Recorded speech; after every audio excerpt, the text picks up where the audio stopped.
La première lecture, c'est le psaume 119. Alors, on ne va pas lire une bonne chose. Psaume 119, le psaume qui loue la parole de Dieu. Tous les versets du psaume 119 nous parlent de la parole de Dieu, de ses effets, de ce qu'elle produit, de ce qu'elle fait dans le monde et dans le cœur des uns des autres. Nous allons lire d'abord les versets 1 à 3 du psaume 119.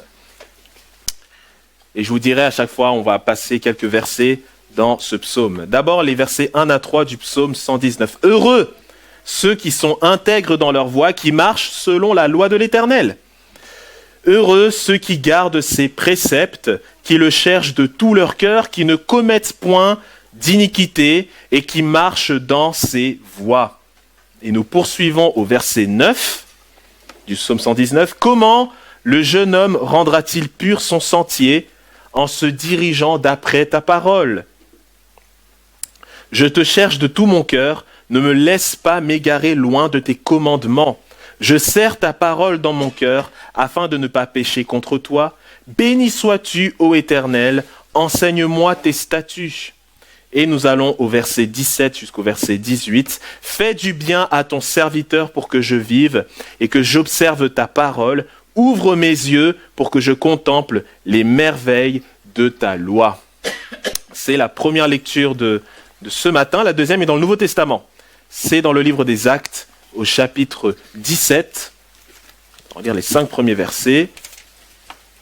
Paul est avec Silas et ils arrivent à Thessalonique. Actes chapitre 17, versets 1 à 5.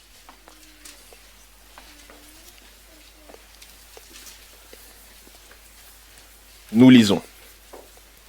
Acte 17, versets 1 à 5. Paul et Silas passèrent par Amphipolis et Apollonie, et ils arrivèrent à Thessalonique, où les Juifs avaient une synagogue.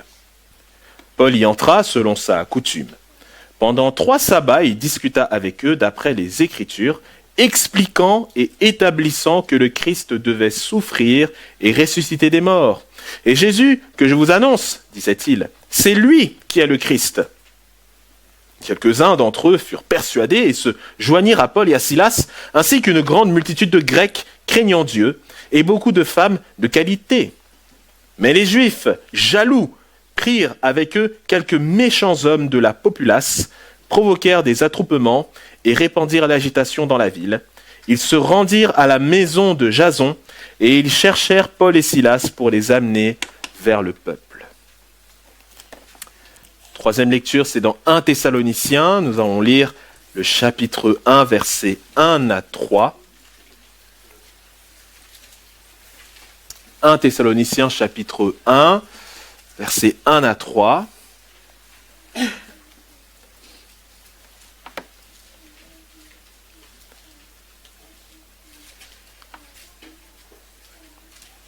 Paul, Sylvain et Timothée, à l'église des Thessaloniciens qui est en Dieu le Père et en Jésus-Christ le Seigneur, que la grâce et la paix vous soient données. Nous rendons continuellement grâce à Dieu pour vous tous, faisant mention de vous dans nos prières, nous rappelant sans cesse l'œuvre de votre foi, le travail de votre amour et la fermeté de votre espérance en notre Seigneur Jésus-Christ devant Dieu notre Père. Et vous pouvez tourner quelques pages plus loin, nous allons arriver au chapitre 5, les versets 12 jusqu'au verset 28.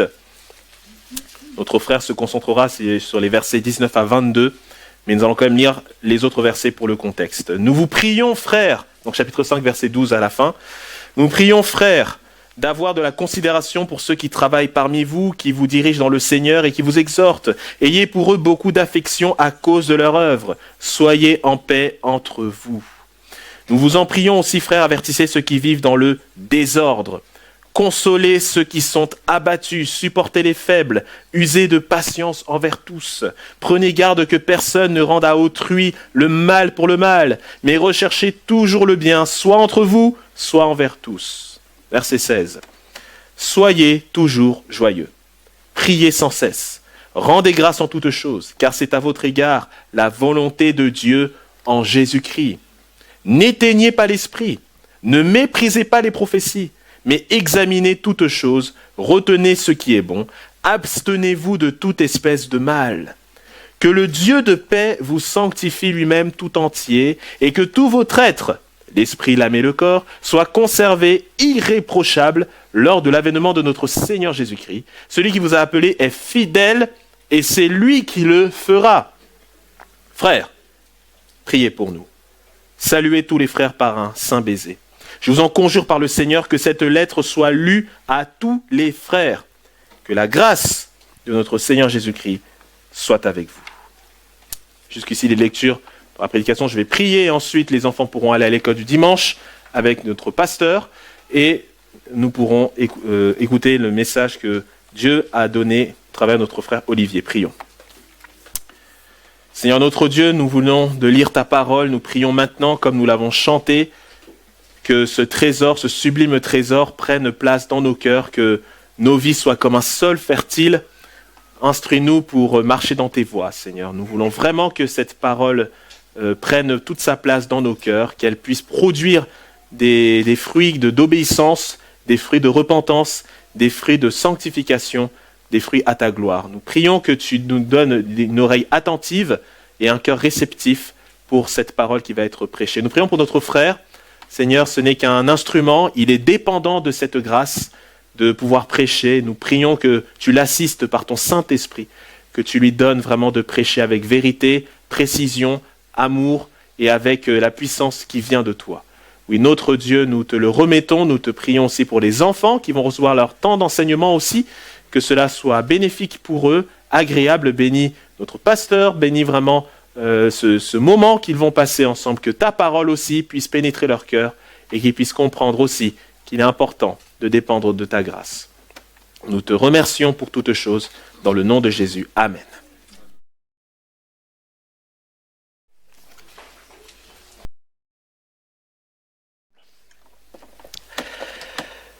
Père Céleste, Seigneur notre Dieu, notre Père, nous voulons te rendre grâce pour ta bonté envers nous.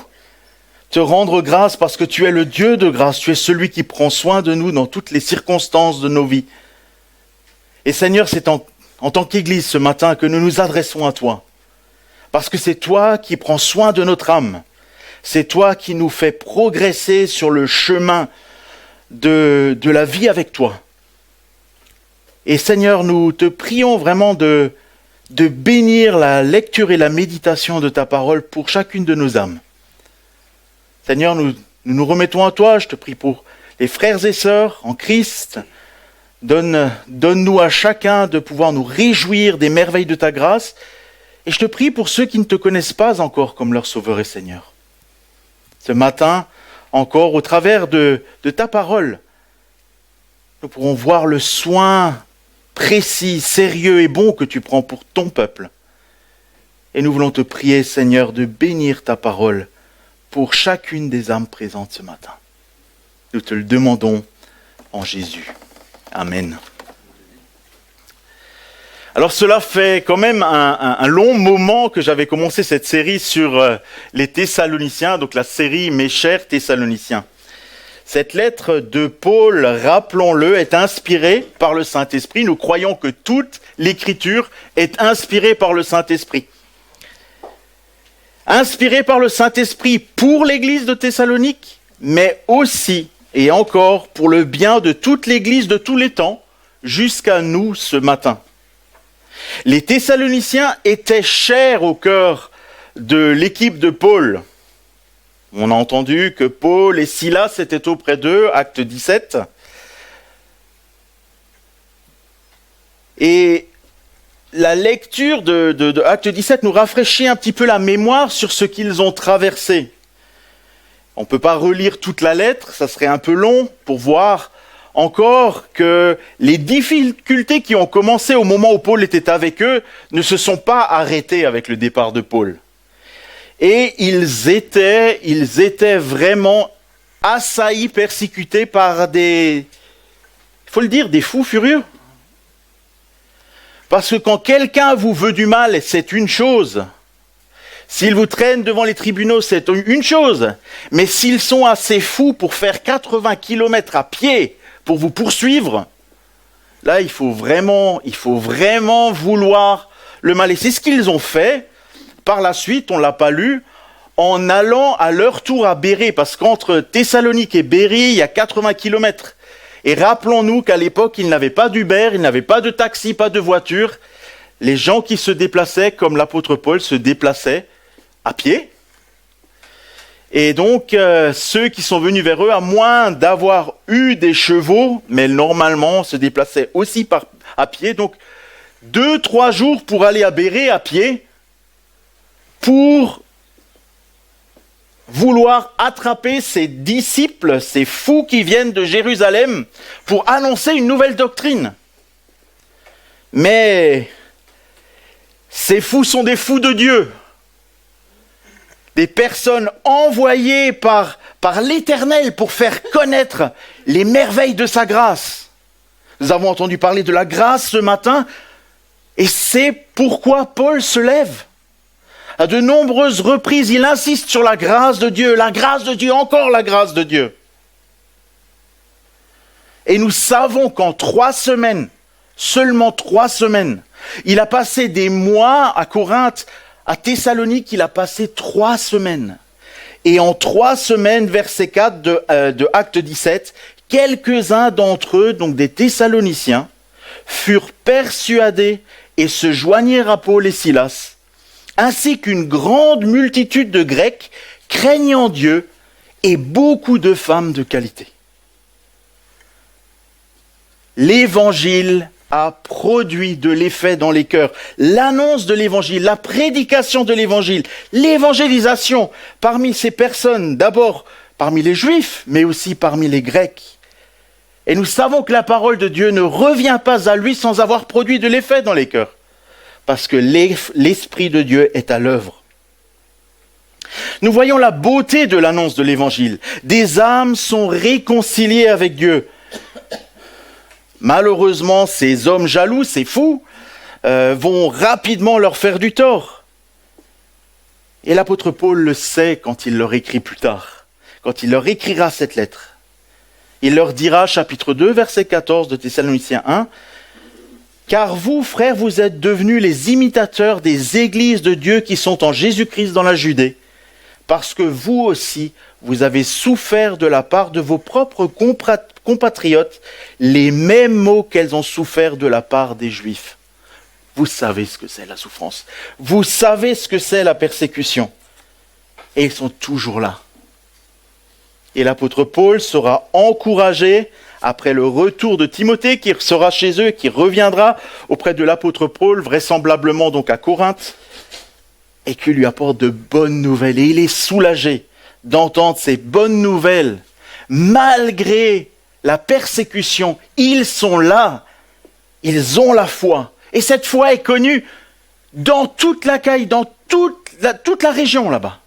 La foi des Thessaloniciens est connue. Tout au long de sa lettre, Paul va les encourager. Il va leur parler de l'évangile, encore de l'évangile, toujours de l'évangile. Cette lettre, pendant 1 chapitre, 2 chapitres, vous entendez parler tout le temps de l'évangile. Combien l'évangile est important, combien l'évangile a changé les choses, et combien ils n'ont pas été sans réaction.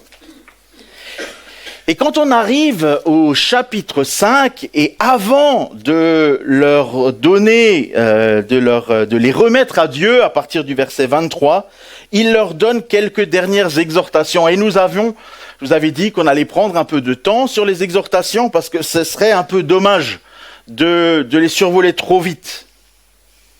La dernière fois, nous sommes arrêtés versets 17-18, et aujourd'hui, nous nous arrêterons sur le petit paragraphe, 5 petits versets, du verset 19 au verset 22. C'est vraiment tout petit, mais c'est riche. C'est pas très compliqué, mais qu'est-ce que ça fait du bien. Il est remarquable aussi, et il faut le noter, que Paul connaissait chapitre 1, verset 3, leur foi, leur amour et leur ferme espérance dans le Seigneur Jésus-Christ. Il n'a pas dit ça de toutes les églises. Même s'il priait pour toutes les églises, s'il les aimait toutes. Mais voilà une église qui a la foi, l'amour et une ferme espérance dans le Seigneur Jésus. Donc Paul ne cesse de les encourager, les exhorter pour leur marche chrétienne. Nos chers Thessaloniciens, je le répète, vivent des temps difficiles. Mais qu'en est-il de nous ce matin ?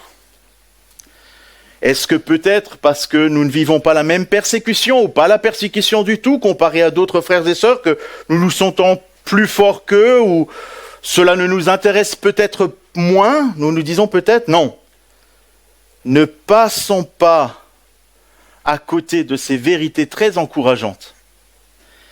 Et cela nous encourage à prier encore pour l'Église qui passe par la persécution. Cela nous encourage aussi à tenir ferme comme eux. Parce que peut-être le fait de ne pas être persécuté produit peut-être l'effet contraire, c'est que la vie est trop facile. Et quand la vie est trop facile, on a tendance à moins être accroché au Seigneur Jésus, à notre Dieu. Donc ce matin, ce texte est particulièrement pour les chrétiens, mais vous qui ne connaissez pas encore le Seigneur, écoutez ce qu'il a à dire. Voilà donc ces 4 petits versets dans lesquels nous trouvons 5 exhortations, 5 impératifs. Versets 19 à 22, n'éteignez pas l'esprit, ne méprisez pas les prophéties, mais examinez tout et retenez ce qui est bon. Abstenez-vous de toute forme de mal. Voilà ces 5 versets. Mais avant de plonger dans ce texte, plus en avant dans ce texte, je dois signaler, relever que dans ce texte, nous trouvons du vocabulaire qui peut être mal compris ou interprété dans les églises aujourd'hui. Alors, je me dois de rappeler qu'à la Maison de l'Évangile, nous sommes des protestants réformés baptistes, ce qui veut dire que nous professons la foi selon la confession de foi réformée baptiste de 1789. C'est important parce qu'il y a quelques vérités qui pourraient être comprises différemment par des personnes qui ont été enseignées différemment. Donc je vous propose 4 points, qui vont suivre en fait les 4, j'ai dit 5 versets, les 4 versets, alors que le verset 21 compte 2 impératifs. Donc 4 points. N'éteignez pas, mais maintenez, verset 19. N'éteignez pas l'esprit. Vous voyez, le texte est très simple. En fait, en grec, il y a 3 mots. Ne pas éteindre l'esprit comme l'image d'un feu qu'on étouffe. N'éteignez pas l'esprit. Et là, il me semble que c'est important, notre compréhension de la Bible. Notre doctrine est claire sur ce que nous croyons concernant le Saint-Esprit. Donc ça, c'est au chapitre 13 de la confession de foi qui concerne la sanctification. Je vous ai mis un extrait dans les questionnaires. Donc, extrait du point 1 du chapitre 13. Ceux qui sont unis au Christ, qui sont efficacement appelés et régénérés, ayant un cœur nouveau et un esprit nouveau, créés en eux en vertu de la mort et de la résurrection du Christ, sont en plus réellement et personnellement sanctifiés en vertu de la même puissance par sa parole et son esprit qui habitent en eux. Et l'extrait du 2e point, cette sanctification est opérante dans l'homme tout entier, bien qu'elle demeure imparfaite durant cette vie. Bien qu'elle demeure imparfaite durant cette vie. C'est l'Esprit de Dieu qui transforme un cœur. Et quand l'Esprit transforme un cœur, ce cœur, il est régénéré. Je sais qu'avec certaines personnes, nous n'avons pas le même point de vue. Mais c'est Dieu qui sauve. C'est Dieu qui sauve, c'est Dieu qui agit dans les vies. Le Seigneur Jésus en a parlé avec Nicodème au chapitre 3 de Jean. Et il dit à Jean, le vent souffle où il veut et tu en entends le bruit, mais tu ne sais d'où il vient ni où il va. Il en est même de tout homme qui est né de l'Esprit. L'Esprit agit. Et c'est un mystère, mais Dieu le fait. Et quand il l'a fait dans vos vies, sachez-le, vous le savez. Ce salut que Dieu donne, il nous est impossible de l'enlever. Parce que là encore, ce n'est pas vous qui êtes garant de votre salut. Ce n'est pas votre voisin, pas vos parents, pas vos amis, pas votre pasteur, pas vos anciens. Celui qui est garant de votre salut, celui qui vous tient dans sa main, c'est le Seigneur Jésus lui-même. Et ça, c'est lui-même qui le dit dans Jean 10. Jean 10, verset 28. « Je leur donne la vie éternelle. » Il a pris l'image de ses brebis, lui, le bon berger des brebis. « Je leur donne la vie éternelle et elles ne périront jamais. Et personne ne les ravira de ma main. » Personne. Personne. Si elles sont entre les mains du Seigneur Jésus, personne ne peut les enlever. Nous ne pouvons pas nous soustraire au salut. C'est important. En revanche, nous croyons que nous pouvons étouffer l'action de l'Esprit, étouffer l'action de la sanctification que produit l'Esprit par des négligences, par notre péché ou un attachement excessif aux règles, aux rites ou aux coutumes.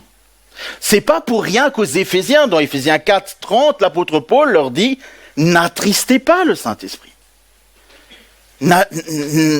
N'agissez pas comme des non-chrétiens. » Et l'apôtre Paul le savait lui-même. C'est aussi un passage qui, pour certains, nous n'avons pas la même optique. C'est dans Romains 7, l'apôtre Paul il parle de lui-même. Et certains pensent qu'il est en train de parler de lui avant sa conversion. Mes chers frères et sœurs, si on regarde à notre propre cœur, nous savons exactement et entièrement qu'il est en train de parler de lui-même comme nous pourrions parler de nous-mêmes en lisant ce passage. C'est Romains 7, versets 21 à 24. « Je trouve donc en moi », l'apôtre Paul parle, l'apôtre Paul, le défenseur de la foi, l'évangéliste par excellence. « Je trouve donc en moi cette loi, quand je veux faire le bien, le mal est attaché à moi. Car je prends plaisir à la loi de Dieu, selon l'homme intérieur. Mais je vois dans mes membres une autre loi qui lutte contre la loi de mon entendement et qui me rend captif de la loi du péché qui est dans mes membres. Misérable que je suis, qui me délivrera de ce corps, de ce corps de mort? »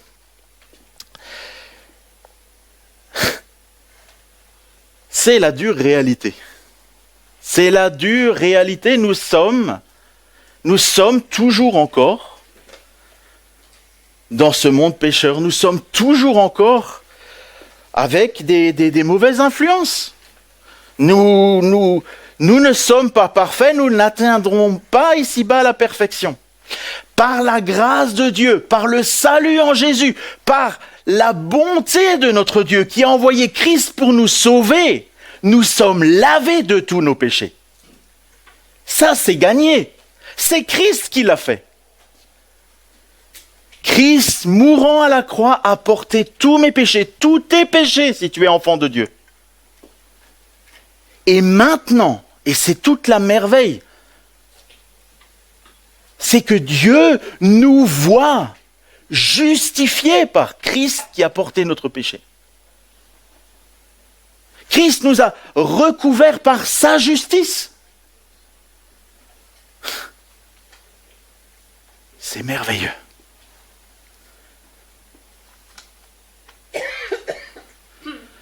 Il y a bien des images qui sont données ou des histoires qui sont données pour montrer ce manteau de justice. Je me souviens d'une petite vidéo qui avait été faite à un moment qui parlait de l'arrivée au ciel de différentes personnes. Et là, bien entendu, pas de purgatoire, passe devant le tribunal.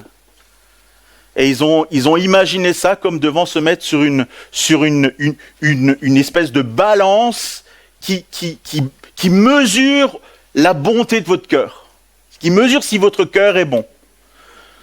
Donc il y en a un qui se met sur la balance monte, pouf, poum, 0.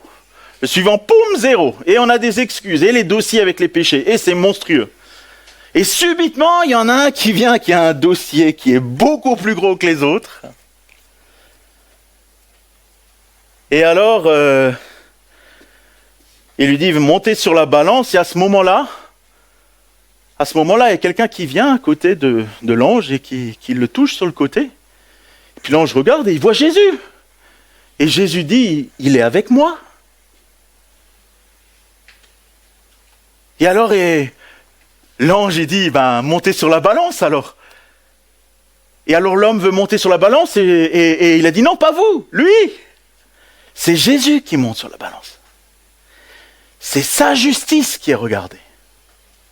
Et ce gros dossier terrible, Jésus le prend et le jette sur un tas. Vous voyez toutes les images? Jésus qui est justice pour nous. Et ça, c'est fait. Malheureusement ici-bas, la vie est encore dure mais par contre, au contraire, nous sommes appelés à vivre d'une manière vivifiante selon l'Esprit. Nous sommes appelés à faire ce que nous pouvons.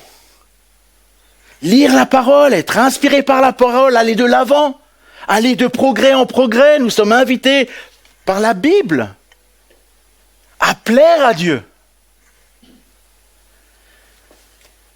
Paul nous invite pour cela à nous maintenir dans le chemin de la sanctification. Or, c'est quelque chose qui n'est pas très populaire dans un monde où chacun veut faire ce qu'il veut, n'est-ce pas? Marcher dans la sainteté. Et pour marcher dans la sainteté, il faut marcher selon l'enseignement biblique. Donc, n'éteignez pas l'esprit, mais marchez selon ce que vous avez appris de Dieu. Marchez à la suite de Christ. Cherchez à lui plaire. Cherchons à lui plaire et à l'honorer dans notre vie. Et on arrive au deuxième point. Ne méprisez pas les prophéties. Appréciez les prophéties. Alors là, de nouveau, on est obligé rapidement de faire attention à ce qui est écrit. C'est de nouveau quelques mots. Ne méprisez pas les prophéties. Donc il faut prendre en compte les prophéties. Mais qu'est-ce que ça veut dire les prophéties? Et là, de nouveau, nous nous retournerons vers la confession de foi, 1689, chapitre 1. Je vous ai mis cet extrait. L'écriture, point 1, j'ai pas tout mis, le paragraphe est relativement grand. L'écriture sainte est la seule règle suffisante, certaine et infaillible de toute connaissance qui sauve, de foi et d'obéissance. Ça, c'est juste introduction pour qu'on se rende compte ce qu'est l'écriture. Et il y a un petit paragraphe en dessous qui éclaire encore ça. Et après, en dessous, continuons. C'est pourquoi il a plu à Dieu de se révéler à plusieurs reprises et de plusieurs manières et de faire connaître sa volonté à son Église. Ça, en fait, c'est tout simplement le début d'Hébreu. C'est le début d'Hébreu et c'est ce que Dieu a fait à travers les prophètes dans l'Ancien Testament. Ensuite, pour que la vérité soit préservée et mieux propagée et pour que l'Église soit d'autant plus sûrement établie et affermie en face de la corruption de la chair, de la malice de Satan et du monde, il a plu au Seigneur de la mettre tout entière par écrit. De la mettre tout entière par écrit. Sa parole. Pour cela, l'Écriture sainte est indispensable, Dieu ayant cessé de manifester sa volonté à son peuple comme il l'avait fait jusque-là. Donc, les enseignements prophétiques, ils n'ont plus lieu d'être. Ça n'a plus sa raison d'être. Vous voulez savoir quelque chose? Lisez la Bible. Elle est toute suffisante.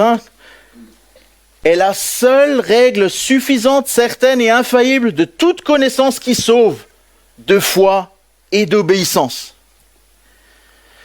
Elle a été transmise. Et c'est intéressant parce que, au fur et à mesure de l'histoire de l'Église, ça a disparu. ça a réapparu. Certains qui se veulent, ça a à nouveau disparu, ça a disparu pendant des siècles. Et au XXe siècle, ça a réapparu. Intéressant. Pourtant, les réformés baptistes, ils pensent que non, ce n'est pas juste. Ce n'est pas juste parce que Éphésiens 2, 20 nous dit « Vous avez été édifiés sur le fondement des apôtres et des prophètes, Jésus-Christ lui-même étant la pierre angulaire. » Voilà, vous l'avez le fondement. Vous n'avez plus besoin d'autre chose. Vous avez tout pleinement en Christ. On n'a pas besoin de rajouter quelque chose. Nous croyons que ce don de transmission comme avant a été arrêté car la parole de Dieu est suffisante. Je me répète, mais aujourd'hui, par la lecture de la parole, et c'est pour ça qu'on lit beaucoup la parole pendant nos cultes, parce que la lecture de la parole, si j'ose dire, et je l'affirme, c'est la seule chose infaillible dans nos cultes. Je peux vous raconter des bêtises, mais si je lis le texte biblique, là, il n'y a pas de bêtises. C'est la seule chose infaillible. Donc la lecture de la parole, et ensuite la prédication de la parole, et c'est comme ça, par la lecture de la parole et la prédication de la parole, que Dieu que Dieu continue à se révéler, mais toujours d'après la parole. Donc ne méprisez pas les prophéties, ne méprisez pas l'enseignement, ne maîtrisez pas la manière que Dieu a choisie. Dans le Nouveau Testament, il est question de la folie de la prédication qui est utilisée par Dieu. C'est écrit comme ça dans le texte. Dieu sait pourquoi il s'est choisi ce moyen. Aujourd'hui, l'Église de Dieu doit prêcher la Bible et toute la Bible. Et c'est ce qu'a rappelé notre pasteur dimanche dernier. Et nous étions dans la voiture sur le chemin de retour de Berlin avec YouTube qui était lancé sur le téléphone, on l'entendait dans les haut-parleurs et puis je me souviens de ça. Nous croyons à la maison de l'Évangile qu'il faut annoncer tout le conseil de Dieu. Donc ces passages historiques qui me semblaient extrêmement compliqués, je me suis dit, mon cher frère, que Dieu t'aide, c'était un sacré enseignement pour nous, dimanche dernier. Parce que tout le conseil de Dieu est utile pour nous encourager, pour nous reprendre, pour nous exhorter. Et nous avons appris dimanche dernier combien un cœur peut être dur et rebelle, et combien le cœur de l'homme peut vouloir diriger.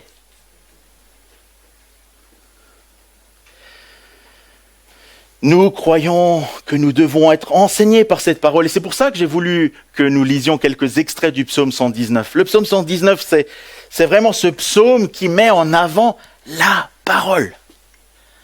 La parole, l'attachement à la parole. Ce verset 9, comment le jeune homme rendra-t-il pur son sentier? En se dirigeant d'après ta parole. C'est juste merveilleux. La parole vous sert à avancer, la parole vous sert à vous garder pur, la parole vous enseigne. Parole, Bible. Elle est vraiment cette norme. Et la manière de la transmettre aujourd'hui, c'est la prédication. Donc ne méprisez pas aujourd'hui la prédication de la parole. Romains 10, verset 16. Dans Romains 10, verset 16, l'apôtre Paul nous dit, je lis le verset 16 d'abord, c'est le verset 17 qui nous intéresse, « Mais tous n'ont pas obéi à la bonne nouvelle, tous n'ont pas obéi à l'évangile. Aussi Ésaïe dit, » et donc l'apôtre Paul cite Ésaïe, « Seigneur, qui a cru à notre prédication ?» Déjà du temps d'Ésaïe. Qui a cru à notre prédication? Et l'apôtre Paul d'ajouter, ainsi la foi vient de ce que l'on entend, et ce que l'on entend vient de la parole du Christ. C'est la manière que Dieu a choisie pour transmettre. Il peut, dans sa grâce, il n'est pas limité. mais c'est la manière qu'il a choisie. C'est à cause de ça que nous sommes aussi tous appelés à être des témoins, pour que nous parlions de ce que Christ a fait dans nos vies, c'est l'évangile. Si Christ a fait quelque chose dans vos vies, c'est que l'évangile a agi dans vos vies. Et si vous ne racontez que comment Dieu, uniquement comment Dieu vous a sauvés, vous évangélisez. Vous transmettez un peu de la parole de Dieu.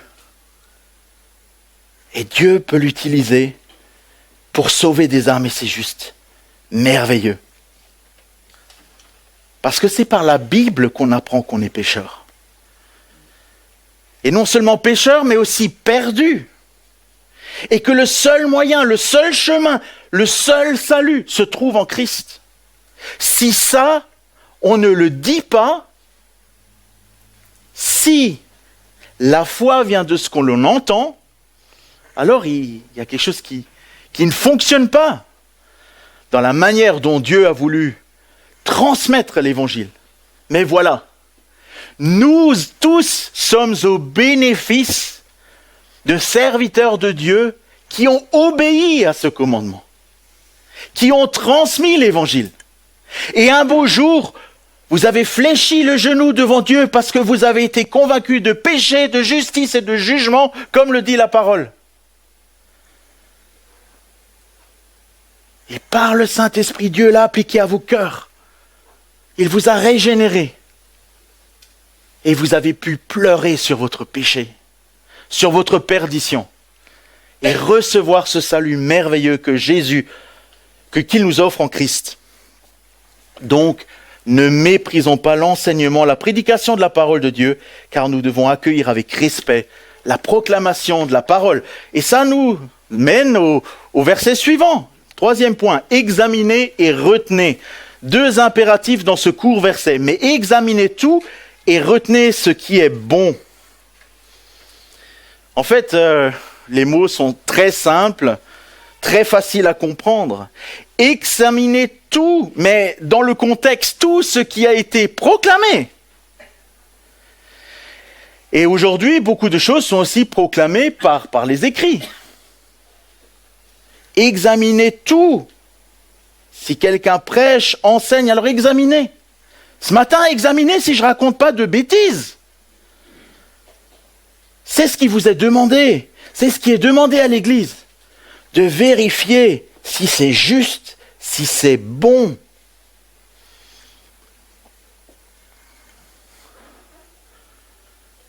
En tant que prédicateur, ce que nous proclamons doit venir de la parole de Dieu.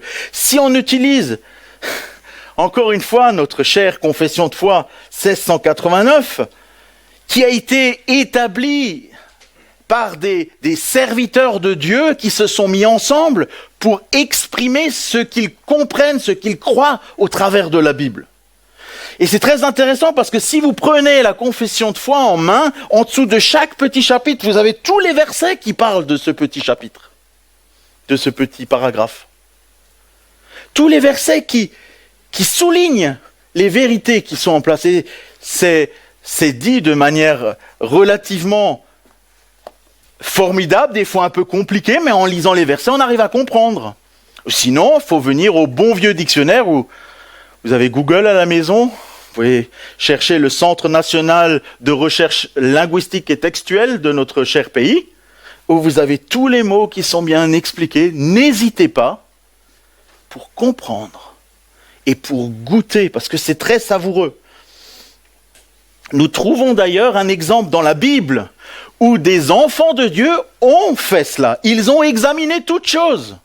Et c'est justement l'église suivante. Après les Thessaloniciens, quand Paul a fait les 80 km, il est allé à Bérée. Il nous est dit dans Actes 17, verset 10, donc aussitôt qu'il y a eu tous ces mouvements à Thessalonique, les frères firent partir de nuit Paul et Silas pour Bérée.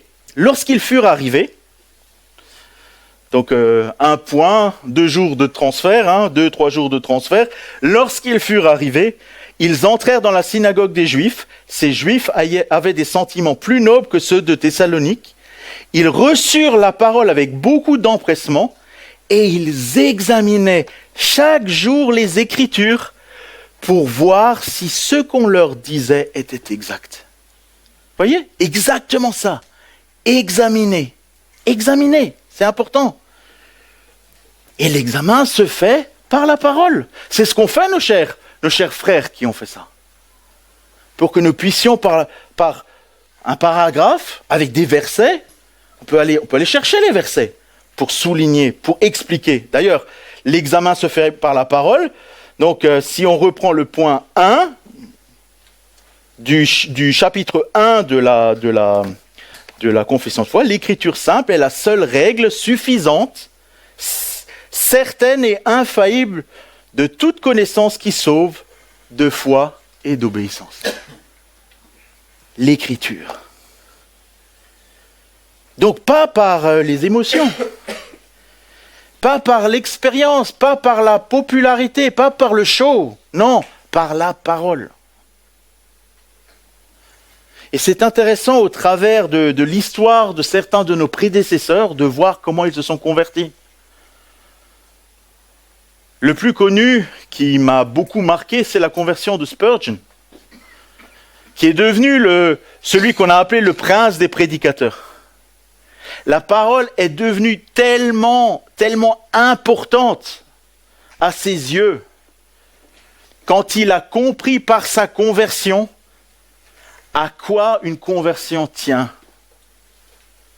Elle tient à l'œuvre de Dieu, parce que la personne qui a prêché le jour de sa conversion n'était pas un prédicateur. C'était un pauvre paysan, et ma femme me regarde parce qu'elle sait ce que je vais dire, et puis elle n'est pas d'accord avec ça. La prédication était nulle. Nulle. Il répétait plusieurs fois les mêmes phrases, peut-être comme je le fais, vous trouverez peut-être que ma prédication est nulle. Il répétait plusieurs fois les mêmes phrases, et puis il a dit à l'assistante, c'est pas compliqué de regarder à Jésus, regarde à Jésus. Et puis il dit à Spurgeon, regarde à Jésus. Regarde à Jésus, jeune homme. Et c'est le moment que le Saint-Esprit a choisi pour se révéler à lui. Et il a compris que ce qui était important, c'était de prêcher. Et il n'y a personne dans toute l'histoire de l'Église qui a prêché comme cet homme.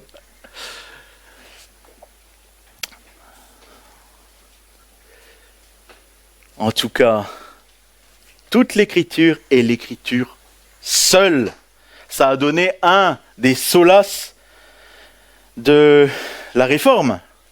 Sola Scriptura, l'Écriture seule, qui doit être appliquée à notre vie, à la vie de l'Église, à notre foi. En fait, encore une fois, les hommes qui ont travaillé à cette confession de foi de 1689 ont basé chaque article, chaque point, sur la Bible. C'était ça le plus important. D'ailleurs, la première phrase du premier chapitre renvoie à 2 Timothée 3, 16 et 17.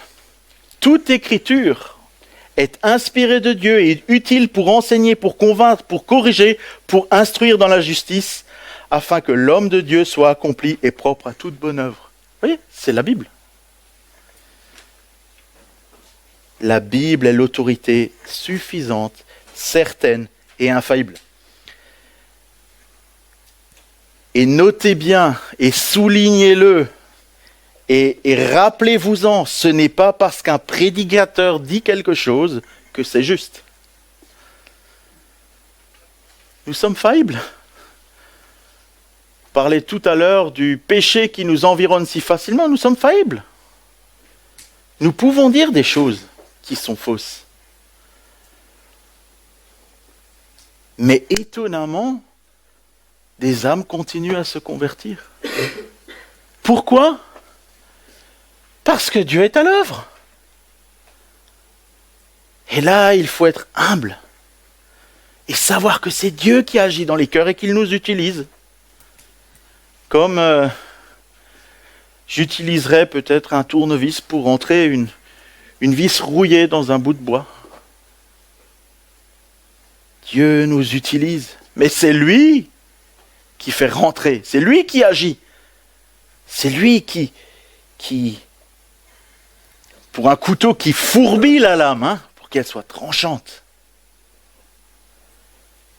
Parce que là encore, c'est sa parole. Et une petite image qui a été transmise dans une des allocutions de Spurgeon, un jour où il devait faire une conférence. Alors c'était Spurgeon, hein, donc forcément quand il a commencé à parler, il a raconté une petite histoire. Il a dit, vous savez, un beau jour, on a demandé à un peintre de dessiner, de peindre un lion, de peindre un ange. Mais c'était un peintre qui savait que peindre des lions. Et donc, quand il a peint l'ange, il avait une tête de lion. Et dans cette allocution, il est revenu sur l'écriture parce qu'il était prédicateur. Parce que la parole était trop importante pour lui. Et il a dit une chose qui m'a beaucoup marqué. C'est que vous pouvez prendre un noyau de cerise. Vous pouvez le limer, vous pouvez le polir, vous pouvez le peindre, vous pouvez faire tout ce que vous voulez. Ce sera toujours un noyau de cerise. Mais si vous prenez un diamant et que vous le taillez mal, c'est quand même un diamant. Donc si le prédicateur il n'est pas très efficace, peut-être comme moi ce matin, eh bien la parole de Dieu, elle reste ce diamant qui parle à nos cœurs. Souvenez-vous de ce que Jésus a fait lors de la tentation. Vous vous souvenez de la tentation, les tentations de Jésus quand le diable est venu? Vous savez ce qu'il a fait, le diable? Il a cité la Bible. Il a cité la Bible. Il a choisi des passages et il pensait, ça y est, avec ça je vais l'avoir. Vous savez ce qu'il a fait, Jésus? Il a tout simplement répondu, il est écrit. Il est aussi écrit et il a cité l'écriture. Et le diable n'avait rien à redire. Parce que Jésus appliquait correctement la parole de Dieu. La Bible n'est pas un jeu qui permet d'assembler des versets et d'en faire une prédication. Hein? Sinon, on pourrait un jour se dire, tiens, je prends Matthieu 27,5, Judas jeta les pièces d'argent dans le temple, se retira et alla se pendre. Vous la connaissez, celle-là. Et vous lisez après Luc 17, 37, verset B, va, toi, et fais de même. C'est la Bible. Oui, mais ce n'est pas les mêmes histoires, ce n'est pas les mêmes contextes. L'écriture s'explique par l'écriture, mais dans le contexte de l'écriture. Et c'est pour cela qu'il nous faut examiner toutes choses et retenir ce qui est bon. Savoir ce qui est juste et bon. Et ce qui est juste et bon va nous faire progresser selon l'Esprit, dans la foi, dans la connaissance de sa parole et dans la sanctification. C'est une question de discernement. Il nous faut l'aide du Saint-Esprit pour pouvoir discerner. Pour pouvoir discerner en étant fondé sur l'Écriture. Finalement, dernier point, il est un peu plus court. Abstenez-vous, verset 22. Abstenez-vous de toute forme de mal.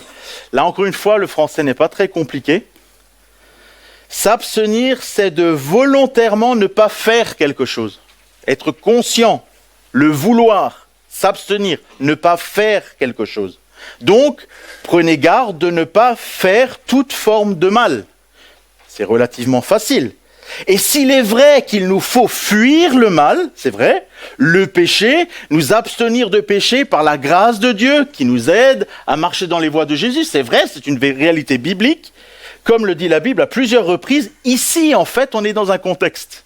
On vient de parler de la parole, on vient de parler de la transmission de la parole, de la justesse de la parole. Abstenez-vous de toute forme de mal.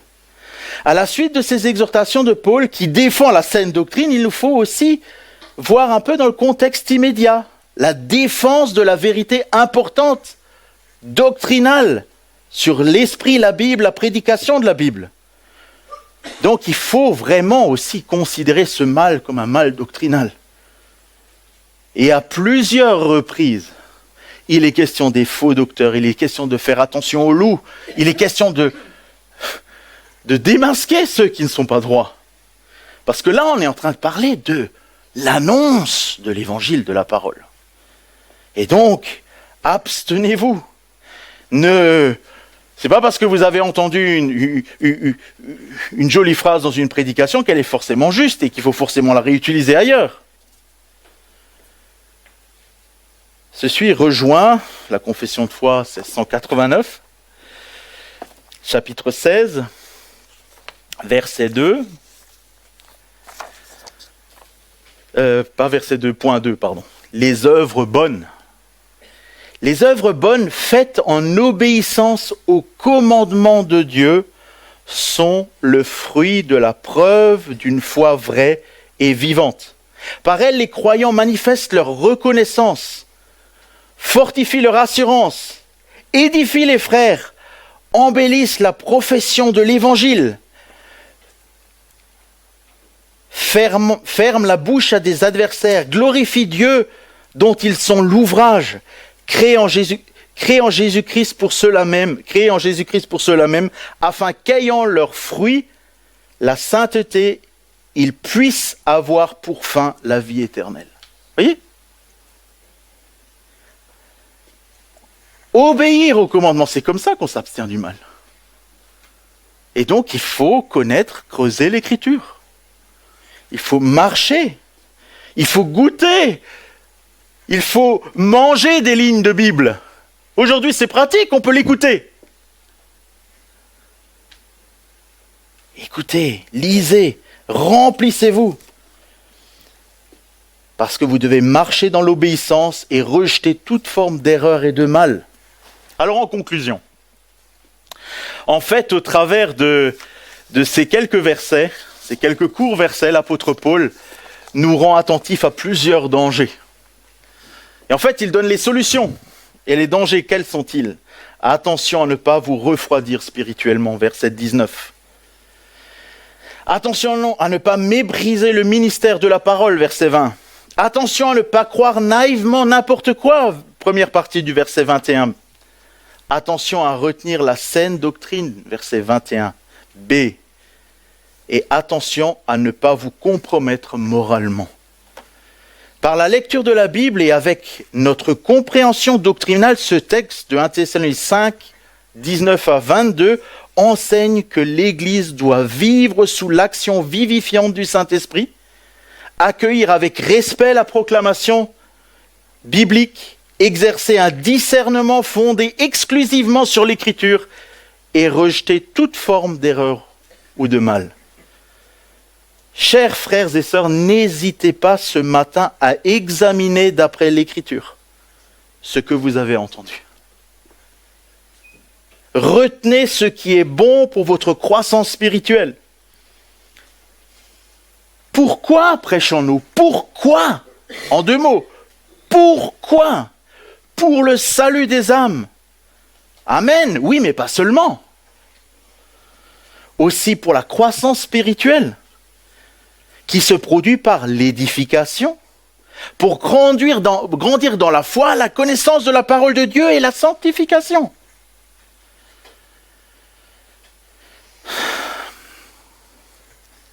Ce n'est pas étonnant. Si on trébuche dans notre foi, c'est souvent lié à notre manque de lecture et de prière. Lié à nos manques de lecture et de prière. En fait, pour faire pousser un arbre, notre voisin avait un érable. Vous savez, les semences d'érable, elles volent un peu partout, et puis dans tout notre jardin, il y a des petits érables qui ont poussé. Et c'est mignon au début, une petite feuille, forme d'érable. Et si vous les laissez pousser, subitement, il faut 1,50 m. Mais si vous voulez vraiment prendre soin d'un arbre, si vous voulez vraiment le faire pousser, il ne faut pas seulement le laisser comme ça, surtout les arbres fruitiers. Il faut d'abord les protéger. Ensuite, il faut les tutorer. Ensuite, il faut les tailler, les émonder pour qu'ils donnent plus de fruits. Et ça vous rappelle un texte, n'est-ce pas ? Celui sur le cep. Et enfin, quand l'arbre a poussé, il va donner du fruit. du fruit qui peut être réutilisé pour recommencer. Alors, l'image du cep n'est pas tout à fait la même parce que le cep, c'est Christ. Et nous sommes des sarments entés en Christ qui ne peuvent pas vivre sans la sève qui vient de Christ, sans l'esprit qui vient de Christ, sans la foi qui vient de Christ, sans l'amour de Christ, sans la volonté de Dieu. Et c'est pour cela que nous lisons la Bible, que nous prêchons la Bible. Mais peut-être ce matin, vous n'êtes pas encore chrétien. Et vous vous dites, c'est très intéressant ce que tu nous as raconté, Olivier, ce matin. Mais ces versets de Paul aux Thessaloniciens, mais ce matin, chers amis, vous avez entendu combien l'évangile était important pour l'apôtre Paul et qu'il le proclamait et que cet évangile n'est pas revenu à lui sans avoir produit de l'effet. Et vous avez entendu ce que c'est l'évangile, c'est que Dieu a envoyé son Fils unique pour nous racheter de notre péché.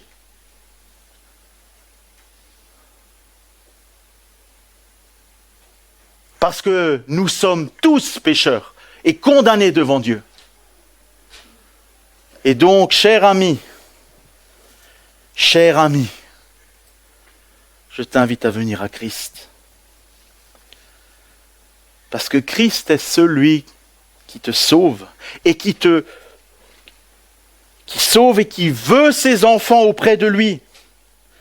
Alors, si la parole de Dieu, poussée par l'Esprit, te convainc de péché, de justice, de jugement, si tu te sais perdu, cours à Christ. N'hésite pas, c'est lui le Sauveur. Et il est le tout de l'Évangile. Sans Christ, pas d'évangile. Sans Christ, pas de salut. Sans Christ, pas d'éternité. Sans Christ, pas de pardon. Nous serions encore sous notre péché. Et nous serions qu'un gang de menteurs, dit l'apôtre Paul. Si Christ n'était pas ressuscité des morts. Mais il est ressuscité des morts. Alors venez à Christ. Que le Seigneur nous encourage dans notre méditation de la parole et qu'il nous fasse croître dans la foi, dans la connaissance de sa parole et dans la sanctification. Que Dieu nous bénisse. Amen.